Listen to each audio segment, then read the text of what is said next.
You wake up, and before your feet touch the floor, your hand is already reaching for your phone. A notification lights up, a headline pulls you in, a message changes your mood. And somehow, the day hasn't even begun, yet your mind is already living inside deadlines, comparisons, and quiet anxiety. You tell yourself you're just being responsible, just staying on top of things. But most mornings, what you're really doing is handing your inner life to whatever speaks the loudest first. Here's the cold truth: you don't suffer because you lack blessings. You suffer because you've stopped noticing them. Not because you're a bad person, but because the human mind treats the good as normal and the uncertain as urgent. A warm bed becomes background noise. A working body becomes invisible.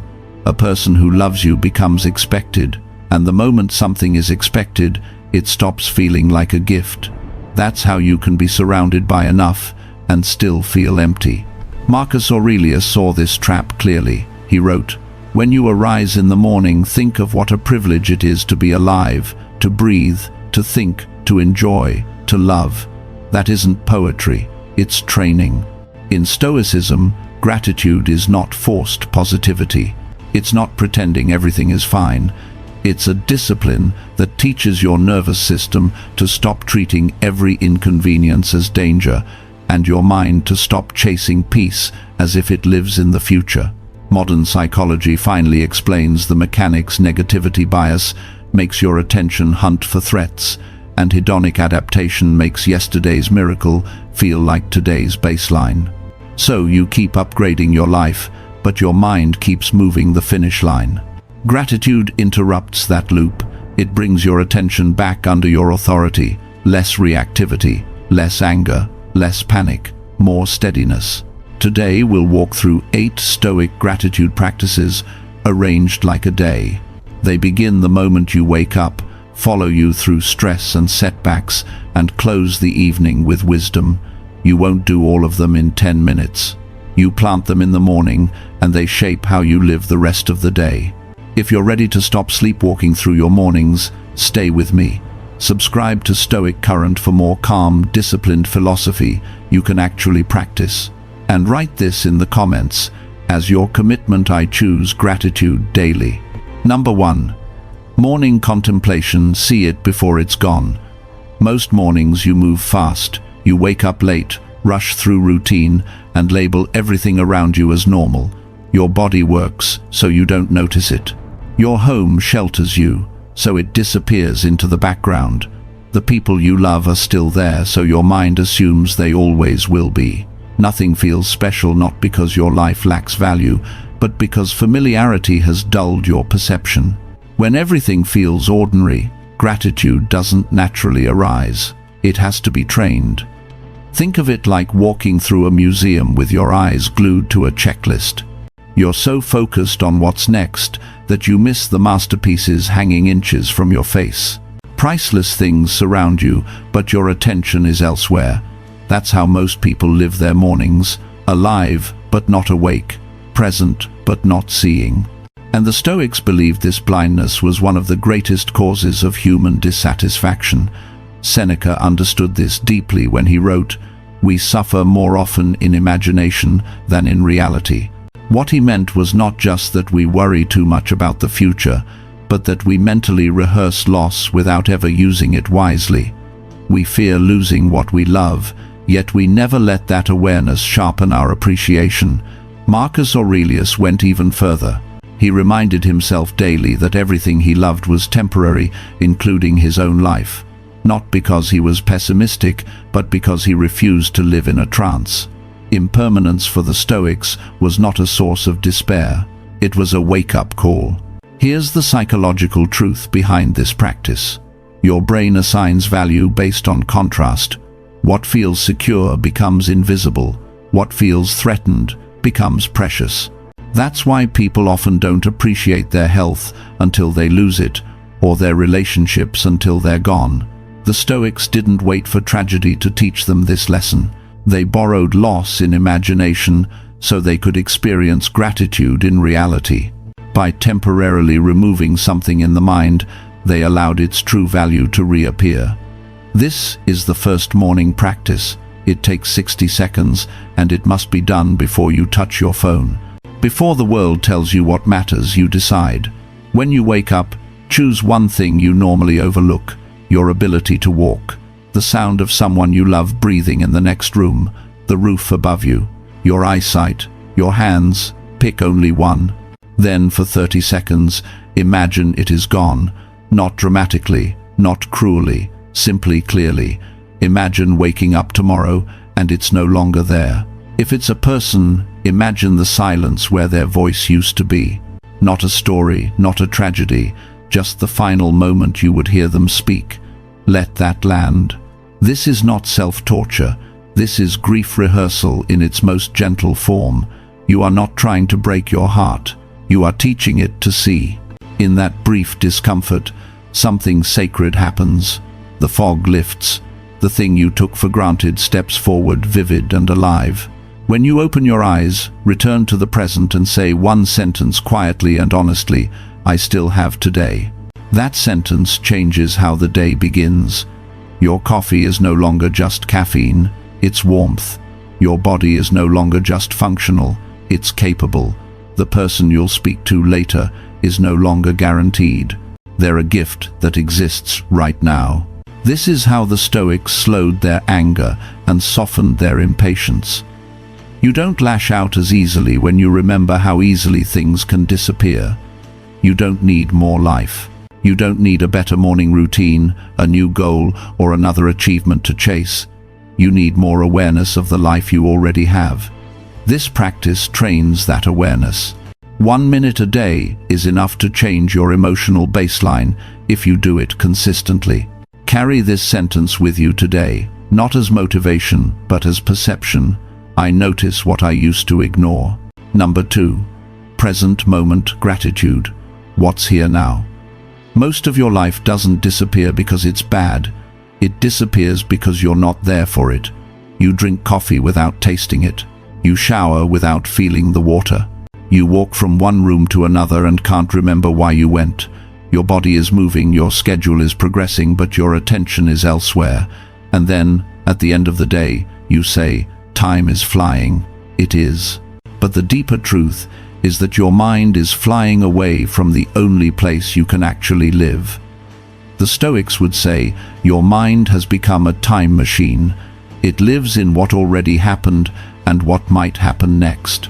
It replays yesterday's mistake like a courtroom drama. It rehearses tomorrow's worry like a disaster film, but it rarely sits in the simple fact of what is happening right now. And when you leave the present, anxiety grows, because anxiety needs one ingredient: imagination. It needs future simulation, it needs what if. Without that, it cannot survive.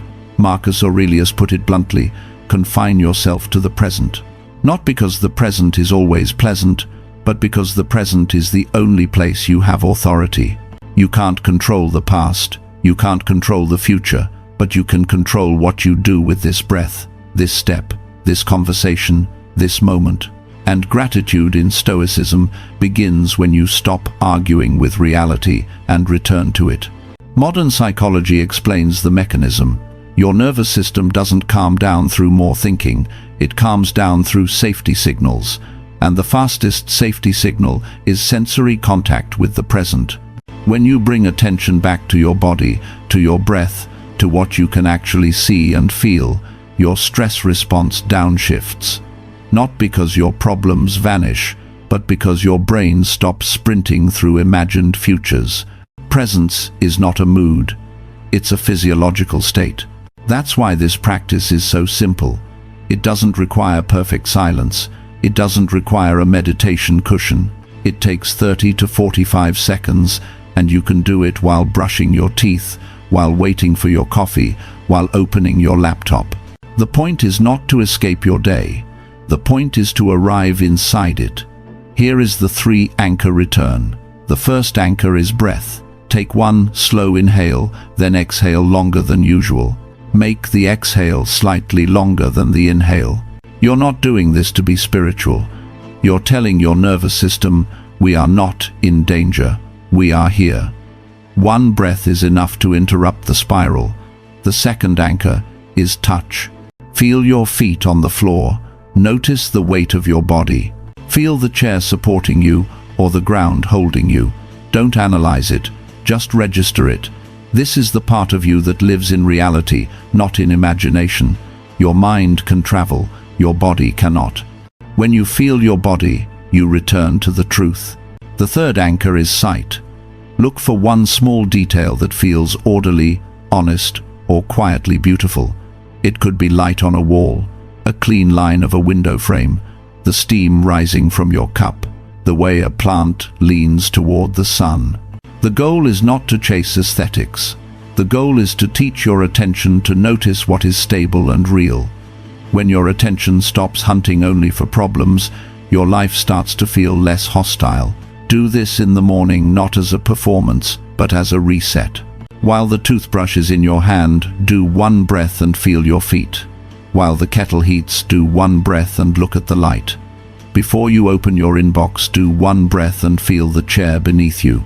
You are not wasting time. You are reclaiming your mind. And something subtle will happen. The day won't feel so sharp. You'll still have responsibilities, but you won't feel consumed by them. You'll still face stress, but you'll respond more than you react. Because you'll be acting from presence, not from mental noise.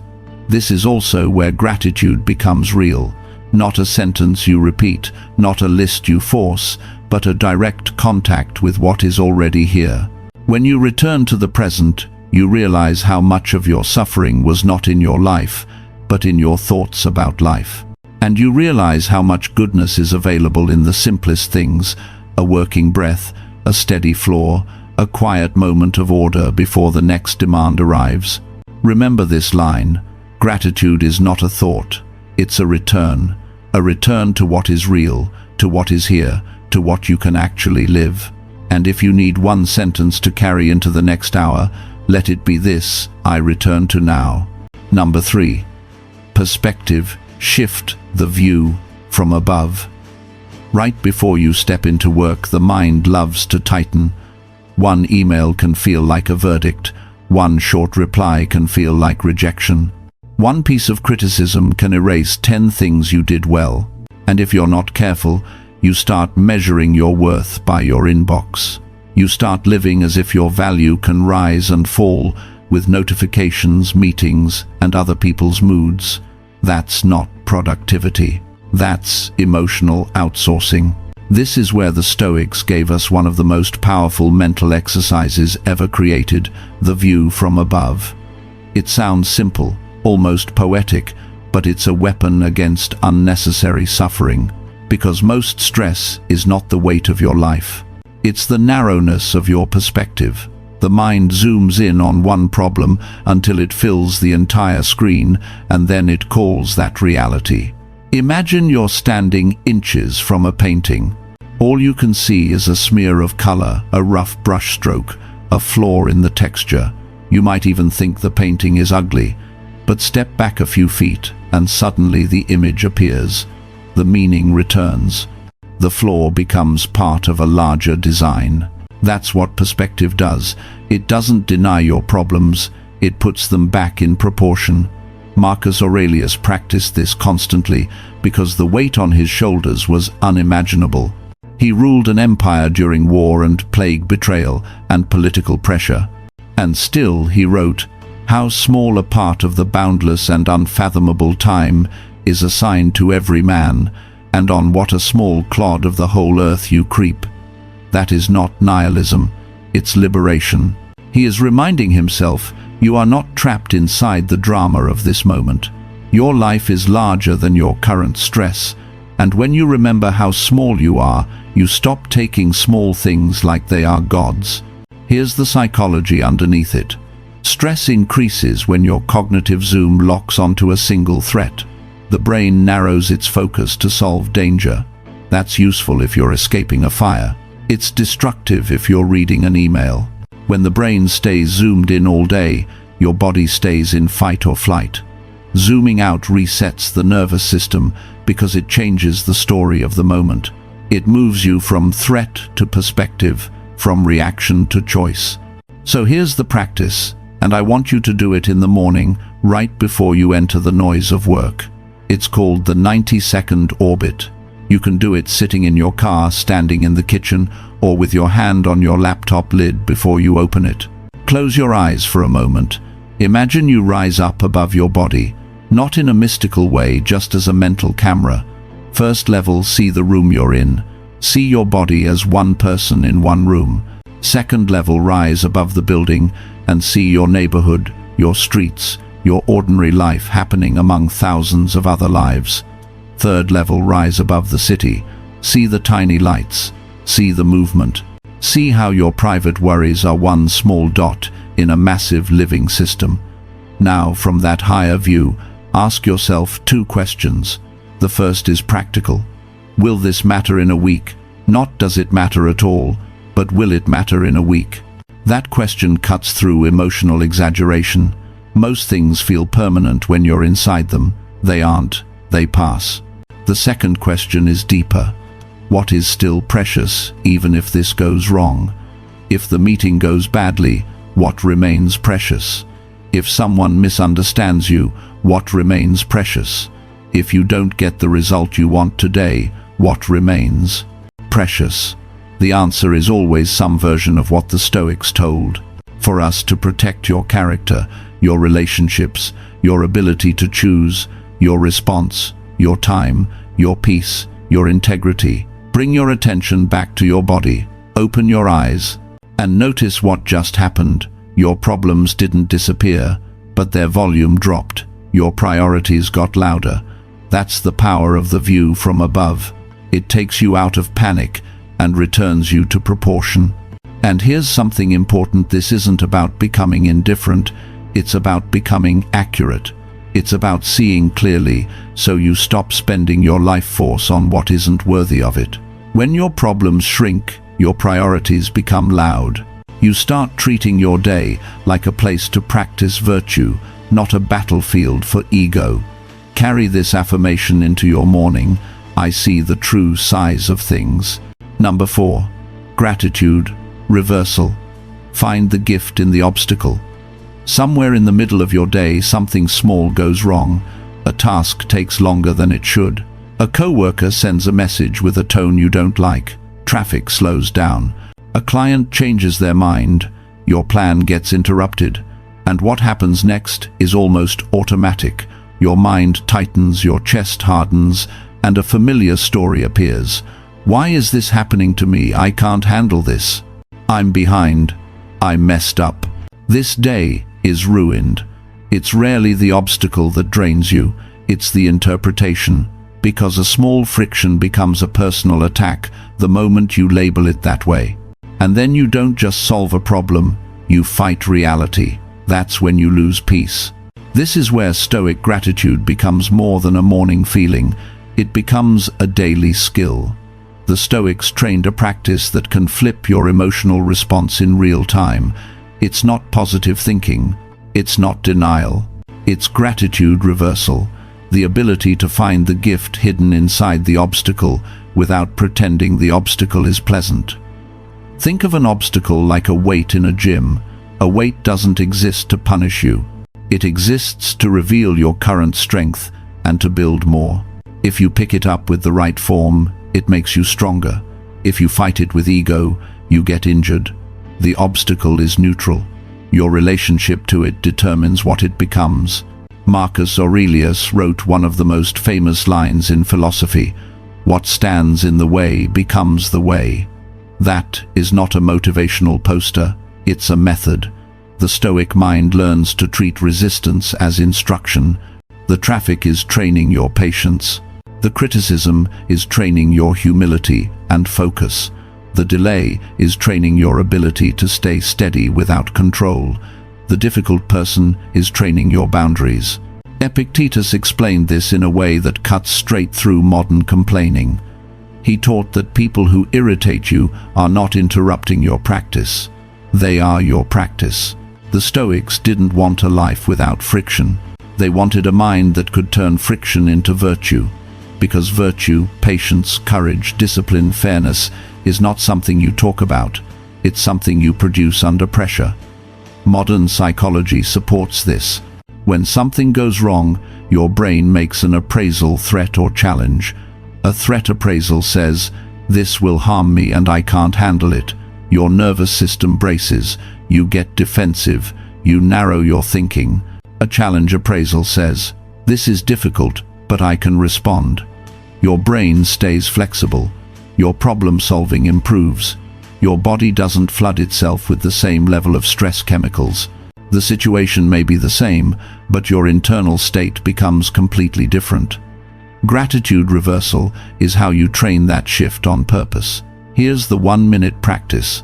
Use it the moment you feel yourself getting reactive, not later when you calm down. Right when the spark appears. First pause, 1 breath. Don't rush to fix, reply, defend or explain. Just pause long enough to create space between stimulus and response. That space is power. Second, say this sentence in your mind or write it quickly. This is here to train my, and fill in 1 word. Patience, courage, boundaries, humility, focus. Choose the word that matches the moment. If the obstacle is tempting you to snap, it's training patience. If it's tempting you to avoid a hard conversation, it's training courage. If it's tempting you to over-explain, it's training boundaries. If it's tempting you to prove yourself, it's training humility. If it's tempting you to spiral, it's training focus. Third, ask, what would the wiser version of me do next? Not the angrier version, not the wounded version, the wiser version. Would they respond immediately, or would they wait? Would they argue, or would they set a boundary and move on? Would they turn this into drama or into a lesson? Now add the new step, the one that makes your brain seal the meaning. Give the obstacle a single Stoic thank you note. 1 sentence, quietly, internally. Something like, "Thank you for showing me where I'm still reactive." That 1 line turns the obstacle into information instead of offense. It changes the identity you're building in that moment.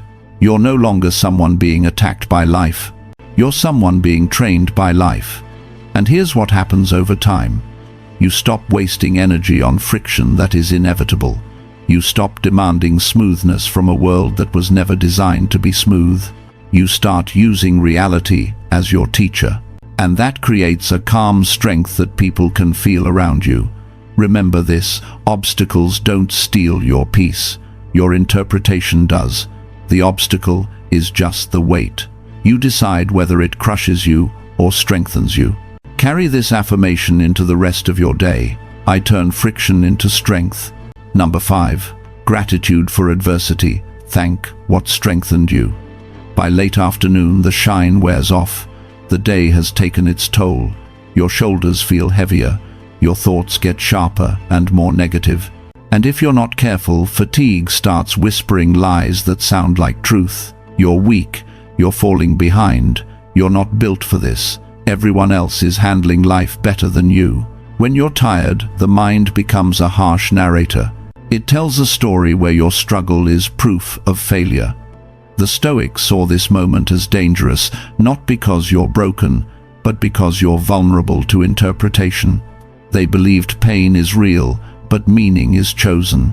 And when you don't choose meaning, the mind will choose it for you, usually in the worst possible way. This practice is called gratitude for adversity, and it is one of the most counterintuitive ideas in Stoic philosophy. Not gratitude as in pretending suffering is enjoyable, not gratitude as in smiling at trauma. The Stoics would reject that. They lived through war, exile, slavery, disease, loss. They were not naive. What they practiced was something harder and more honest, refusing to let hardship be wasted. Marcus Aurelius wrote, "The blazing fire makes flames and brightness out of everything that is thrown into it." He's not talking about fire in a literal sense. He's describing the inner fire of a disciplined human being, the kind of person who can take what life throws, criticism, rejection, delay, disappointment, and turn it into fuel for wisdom. The obstacle doesn't become pleasant. It becomes useful. Seneca said it just as clearly. Difficulties strengthen the mind as labor does the body. No athlete becomes strong by avoiding resistance. No character becomes strong by avoiding discomfort. Ease can make you comfortable, but it rarely makes you wise. Struggle doesn't automatically make you better either. It can make you bitter. It can make you closed. It can make you cynical. The difference is what you do with it. Modern psychology has a name for what the Stoics were practicing: benefit finding or post-traumatic growth. But we need to be precise. This is not a guarantee that suffering happens for a reason. It's not a cosmic plan. It's something more empowering. You get to decide what your pain produces. You can let it destroy you, or you can let it reveal you. You can let it shrink your life, or you can let it deepen your life. Gratitude for adversity is the decision to extract strength even when the experience itself was unfair or unwanted. Now here's the key that most people miss. Gratitude for adversity is not performed while you're still in denial. First, you acknowledge this hurt. This was hard. This drained me. You don't skip that. The Stoics never asked you to be numb. They asked you to be honest without being helpless. And once you've done that, you do the practice. It takes 1 minute, and it works best in the late afternoon or early evening, right when your mind wants to label the whole day a failure. Write or say 3 lines. Keep them short. Keep them clean. No speeches. No overthinking. First, what was hard today? Name it plainly. A tough conversation, a disappointment, a moment you wanted to quit, a temptation you resisted, a fear you had to walk through. Second, what did it train in me? Patience, courage, endurance, humility, self-control, boundaries, clarity. Notice the virtue the moment demanded from you, because every hard moment trains something, even if you didn't ask for the lesson. Third, how will I use that tomorrow? This is where adversity becomes a tool. If today trained patience, tomorrow you practice it deliberately. If today revealed weak boundaries, tomorrow you tighten them. If today exposed your need for approval, tomorrow you take one small action without explaining yourself. Now, add the new lens, the self-respect lens, because adversity doesn't just build strength, it teaches you self-respect. Hard days often reveal how often you reach for validation when you feel uncertain. You want someone to reassure you. You want someone to tell you you're doing okay. You want permission to breathe. But Stoicism teaches a different kind of stability. You become the authority inside your own life. You stop outsourcing your worth. You stop begging the world to confirm you. And that shift is not arrogance, it's maturity. So when you look back at a hard day, don't only ask, did I succeed? Ask, did I abandon myself? Or did I stay with myself? Because staying with yourself under pressure is one of the highest forms of self-respect. It is the quiet victory most people never notice. Your struggle is not your enemy. It's your workshop. It's where your character gets built when nobody is clapping. It's where you learn what you're made of without needing an audience. Hold this affirmation as you move into the evening. I am being forged, not punished. Number 6. Gratitude. Circle everyone who made you. Evenings can be quiet in the wrong way. The noise of the day fades, the tasks slow down, and suddenly you feel what you didn't have time to feel earlier. Loneliness, pressure, the sense that you have to carry everything alone. You might be surrounded by people online, but still feel isolated inside your own mind. And when you feel alone long enough, life starts to feel heavy, not because it is impossible, but because you believe you have to hold it all by yourself. The Stoics offered a different memory, a different kind of grounding. They didn't see human beings as isolated islands. They saw us as part of a web of influence, of teaching, of support, of challenge. And when you remember the web, the loneliness softens. Not because your problems vanish, but because you remember you were never meant to be self-made. Here's the metaphor I want you to hold tonight.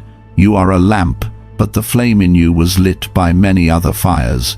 Some warmed you, some guided you, some burned you. but all of them shaped you into who you are right now. And when you recognize those flames, you realize your life is not only yours, it is a continuation of countless gifts, some obvious, some invisible. Marcus Aurelius understood this so deeply that he began his private journal, Meditations, not with philosophy, not with complaints, not with his own greatness. He began with gratitude. He listed person after person and what he received from each one. A grandfather who taught restraint, a teacher who taught discipline, a mother figure who taught steadiness. He was the most powerful man of his time, and he refused the illusion of being self-made. He wrote as if he owed his character to the hands that shaped it, because he did. This practice is called the gratitude circle, and it's one of the most healing forms of gratitude, because it doesn't just make you feel thankful, it makes you feel connected. Modern psychology calls this relational gratitude, and research consistently shows that when people feel connected to others, when they recognize support, mentorship, belonging, their sense of meaning rises and their sense of isolation drops. Gratitude also tends to turn into generosity. Not because you're trying to be a hero, but because when you see how much you've received, you naturally want to become part of the chain of giving. So tonight, when your world is quieter, do this practice. It doesn't take long, but it changes how you carry yourself. Take a piece of paper or open a note on your phone, and you're going to make one simple list, 10 people and 10 gifts. But we're going to do it with structure, because structure creates depth. Divide your list into 3 circles. Circle 1, the people who nourished you, the ones who gave you care, stability, or love. This could be a parent, a grandparent, a friend, a sibling, even someone who supported you during a hard season. Don't idealize them. Don't pretend they were perfect. Just name what they gave. Maybe they gave you shelter. Maybe they gave you laughter. Maybe they gave you the example of working hard. Write their name and write one gift. Circle 2, the people who taught you. Teachers, mentors, coaches, colleagues, bosses, authors, even strangers whose words stuck with you. Someone who showed you how to think, how to behave, how to build, how to endure. Again, one name, one gift. Sometimes, the most important lessons came from ordinary interactions. A teacher who believed in you, a manager who corrected you with fairness, a friend who told you the truth when you needed it. Circle 3, the people who tested you. This one is difficult, but it's deeply Stoic. These are the people who challenged you, disappointed you, or forced growth you didn't ask for. A rival who pushed you to improve. A critic who made you develop skill. A heartbreak that taught you resilience. A betrayal that taught you boundaries. You are not excusing what they did. You are extracting what it built in you. The Stoics knew that sometimes our greatest teachers are the ones who made life harder. Now you have 10 names and 10 gifts. Keep it simple. 1 line per person, 1 gift per person, not a paragraph. This is not about drama, it's about recognition. And as you write, notice what happens inside you. The loneliness begins to lose its grip, because you start remembering your life has been carried in ways you forgot to name. Now, here's the new step, the one that turns gratitude into character. Choose 1 silent repayment, 1 small act you will do tomorrow as a way of paying life forward, not a grand gesture. Something simple and specific. Help someone with no applause. Be more patient with a difficult person. Send a message of appreciation to someone who shaped you. Hold a door. Offer a sincere compliment. Teach something you know. Give 1 small kindness that continues the chain. This is the Stoic move. Gratitude becomes virtue. It becomes action. Because the point is not to feel warm for a moment and then return to isolation. The point is to remember the truth. You are part of something larger than your private struggle. Hold this line tonight. Let it settle in you. Gratitude is how you remember you are carried, and carry this affirmation into sleep. I am not alone in this life. Number 7. Voluntary discomfort. Scarcity creates gratitude. There's a quiet danger that comes with comfort. You stop noticing it. When life becomes too convenient enough, starts to feel like not enough. You have food, but you still feel restless.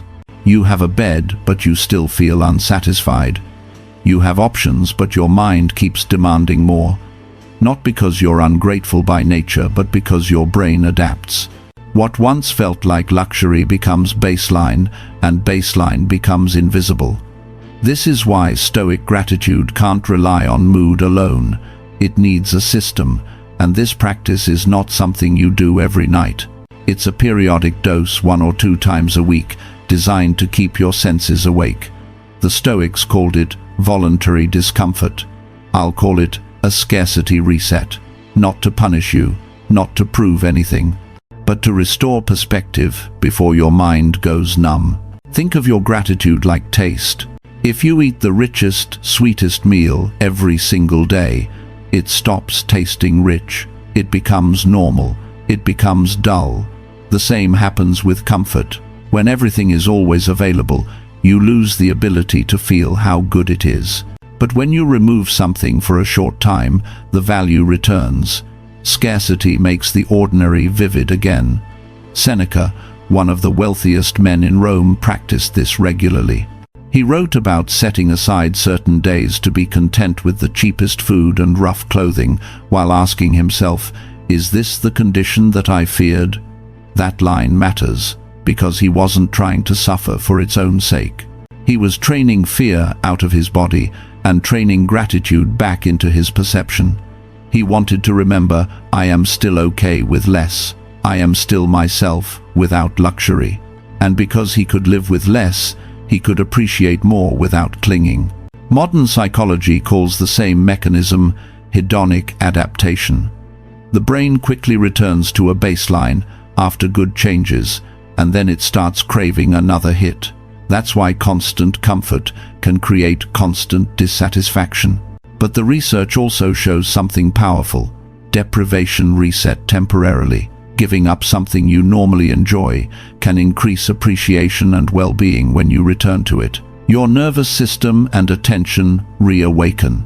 You taste your life again. Here's how to practice this safely in modern life. Choose one of these 4 challenges 1 to 2 times this week. Not all 4, just 1. And treat it like training, not punishment. Option 1, 24 hours, with no sugar or sweets, no dessert, no candy, no sweet drinks, just 1 day. You'll notice how often you reach for sweetness without thinking, and the next time you taste something sweet, you'll actually taste it again. Option 2, a simple food day. 1 day where you eat basic meals. Nothing fancy. Not because you can't enjoy good food, but because you want to remember what enough really means. Simple food teaches you that you don't need constant stimulation to be satisfied. Option 3. 1 morning without your phone, not forever. Just 1 morning. Keep it away for the first hour. No scrolling, no checking, no feeding the mind with noise. You'll feel the itch. That itch is the addiction to stimulation. And when you sit through it, you'll rediscover something rare, a quiet mind. Option 4, a cold rinse for 30 to 60 seconds. Not dangerous, not extreme, just a short, cold finish at the end of your shower. You're not doing it to suffer. You're doing it to prove to yourself that discomfort won't destroy you. And when you return to warmth, you will feel warmth like a gift, not like a default. Now here's the new rule that makes this practice actually become gratitude instead of just hardship. It's called the rule of return. After you complete your discomfort, you return to the comfort and you consciously feel it for 10 seconds. If you gave up sugar, take 1 bite of something sweet later and pause. If you ate, simply return to a normal meal and actually taste it. If you avoided your phone, use it later with intention and notice how much easier it is to misuse it. If you did cold water, step into warmth afterward and let yourself feel it fully. That 10-second return is where real gratitude happens, because the goal is not discomfort. Discomfort is the doorway. Awareness is the destination. The Stoics didn't worship pain, They worshipped clarity. They wanted to see reality as it is, not as their habits dulled it into being.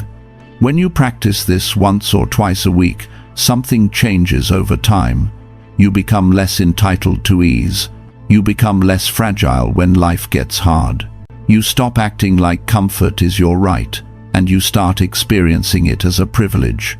And that shift makes you calmer, more grounded, and harder to disturb, because you're no longer addicted to more. You're trained to value what you already have. Hold this affirmation as you plan your week. I can live with less so I can value more. Number 8. Evening reflection. Turn your day into wisdom. If you don't reflect, you can live a very busy life and still not grow. You can have a full calendar, a full inbox, a full week, yet feel like you're repeating the same emotional mistakes over and over. Because experience alone doesn't create wisdom.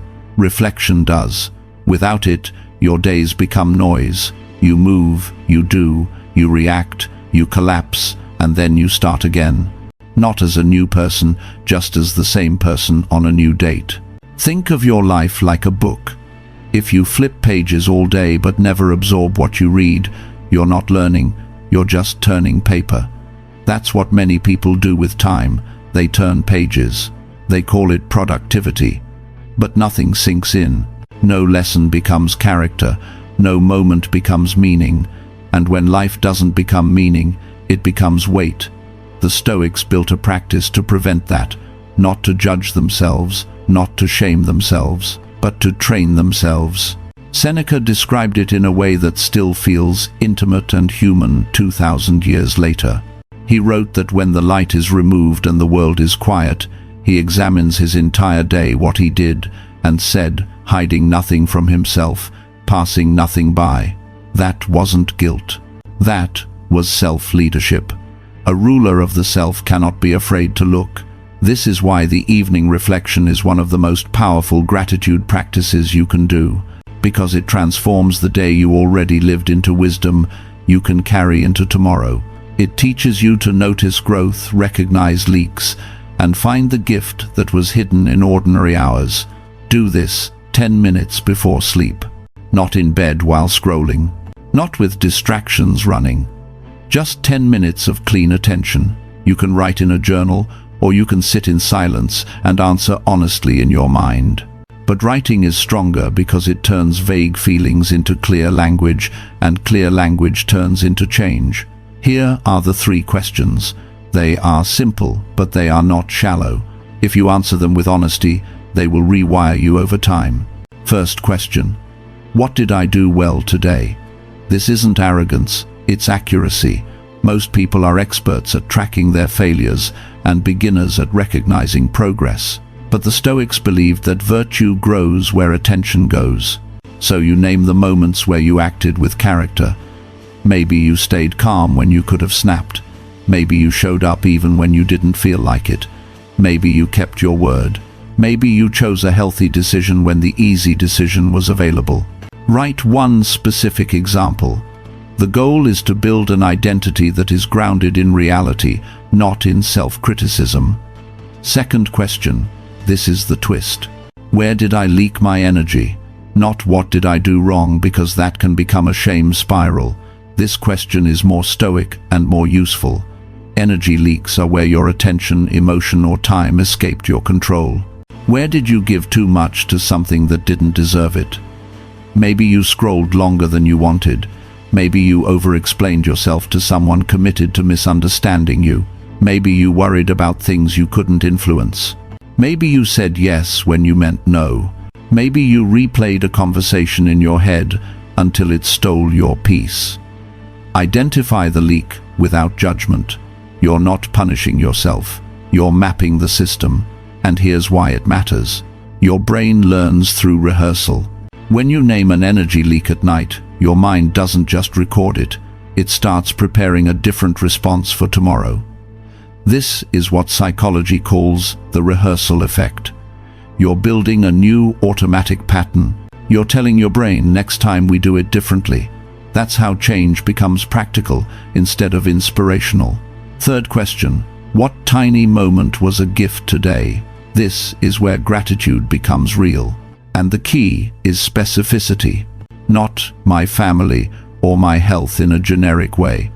A tiny moment, something small enough that you could have missed it. A laugh, a warm cup of tea, a stranger holding the door, a patch of sunlight on the wall, a short text that reminded you you're not forgotten, a moment when your body worked without pain, a moment of quiet. The Stoics knew joy isn't found only in rare, extraordinary events. It's found in ordinary moments you actually notice. And something happens when you do this every night. You start noticing gifts during the day because your brain expects to look for them later. You become more present without trying. You become less anxious because gratitude pulls attention out of future simulation. Research even shows that evening gratitude improves sleep quality and reduces anxiety. That makes sense. A mind that closes the day with appreciation doesn't need to stay on guard all night. Now, before you end your reflection, add one sentence for tomorrow. One clean intention. Not a long to-do list, just one line that seals the training. Something like, tomorrow I protect my attention. Or tomorrow I will not leak energy into what I can't control. Or tomorrow I will notice one gift before noon. This is how reflection becomes direction. Remember this. A life without reflection becomes a life on repeat. Different days, same patterns. But when you reflect, you step out of the loop. You become the author, not just the character reacting to the plot. Hold this affirmation as you close your eyes tonight. I close the day with clarity. Carry it into tomorrow. So here we are, at the end of the day, and the end of this journey. Not a journey across the world, but across your attention. You started by waking up on purpose. You practice seeing what you have before it's gone, so you stop treating your life like it's guaranteed. Then you return to the present, because peace doesn't live in yesterday or tomorrow. It lives in what is happening now, in this breath, in this ordinary morning you usually rush through. You zoomed out with the view from above, stepping back from the painting, so one email, one comment, one mistake doesn't become your entire identity. And then you brought the practice into the middle of real life. When friction showed up, you stopped asking, why me? And started asking, what is this training in me? You learned to reverse the obstacle into a lesson because the Stoics were never trying to avoid hardship. They were trying to become unshakable inside it. As the day got heavy, you practiced gratitude for adversity, not as a performance, not as denial, but as a refusal to waste pain. Your struggle isn't your enemy, it's your workshop. When night arrived, you remembered something healing. You are not self-made. You are a light that was lit by many other flames, people who nourished you, taught you, and even tested you. You touched simplicity on purpose once or twice a week, not because discomfort is the goal, but because awareness is. And you closed the day with reflection, so your life doesn't become a loop on repeat. 10 minutes of honesty can turn a noisy day into wisdom. This is the Stoic truth underneath it all. You don't control life. You control how you meet it. Gratitude won't make your life perfect. It will make you awake inside an imperfect life. It won't erase difficulty. It will give you steadiness and dignity inside difficulty. Hold this in your heart as your signature for Stoic Current. I rise with awareness. I live with discipline. I end the day with peace. Now choose one practice, just one. Type it in the comments. Which one will you try tomorrow? And if this helped you, please like the video and subscribe to Stoic Current, because we're building a place where ancient wisdom becomes real daily strength. And when you're ready, watch the next video on your screen: how to clear toxic thoughts, how to be unbothered, or how to use discipline to unlock your full potential. Don't just scroll. Choose what you feed your mind next.